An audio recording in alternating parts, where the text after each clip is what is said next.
suis vigneron en caveur. Je travaille 1 hectare de vignes en propriété.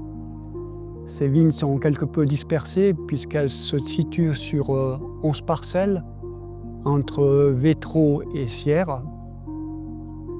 Sur ces vignes, je pratique maintenant la biologie, la biodiversité et la biodynamie.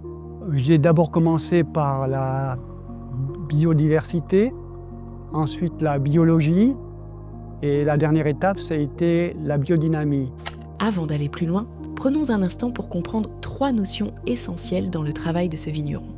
La biodiversité, c'est la richesse du vivant, les fleurs, les insectes, les oiseaux et la vie du sol, qui crée un équilibre naturel et protège la vigne. La viticulture biologique, elle, bannit les produits chimiques. On soigne la vigne avec des moyens naturels, pour préserver la santé des sols et la pureté du raisin. Et enfin, la biodynamie. Elle voit le vignoble comme un organisme vivant en lien avec la nature et les cycles lunaires. Grâce à des préparations naturelles, le vigneron dynamise la vigne et révèle toute l'âme du vin. 3 approches complémentaires qui redonnent à la vigne sa vitalité et au vin toute sa profondeur. Il faut dire en préambule qu'il n'y a pas de biodynamie sans biologie. Donc la biodynamie est un plus par rapport à la biologie. Donc elle concerne des pratiques un petit peu particulières qui consistent tout d'abord à considérer la plante comme un élément central autour de laquelle tout fonctionne, soit la faune, soit la flore. C'est pour cela qu'on pratique aussi la biodiversité puisqu'on fait de l'enherbement intégral sur le sol. On a un immense respect de tout ce qui est vivant et on considère justement la terre, le terrain, les terres que je possède, comme des terres vivantes qui tiennent compte d'une façon globale de tout ce qui entoure cette terre, c'est-à-dire de la faune, de la flore.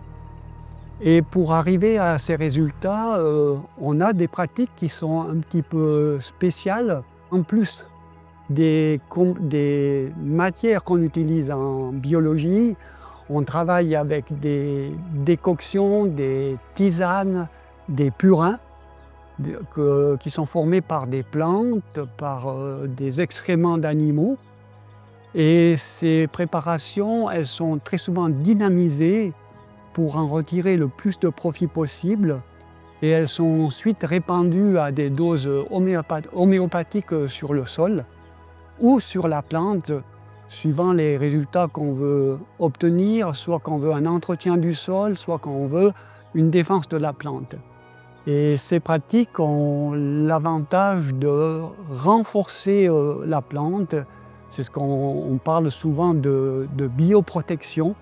Donc on renforce, si vous voulez, le système immunitaire de la plante. Dans ces pratiques, on place toujours l'homme, donc le vigneron, au centre. Et le vigneron, il fait le lien entre la Terre et le cosmos. On tient toujours compte du système céleste, notamment du système lunaire et des planètes qui gravitent. Donc dans mes interventions sur la vigne, mais surtout en cave, je tiens toujours compte du système planétaire pour agir. Et au fait, l'homme, c'est l'élément central qui crée ce lien justement entre la Terre et le cosmos.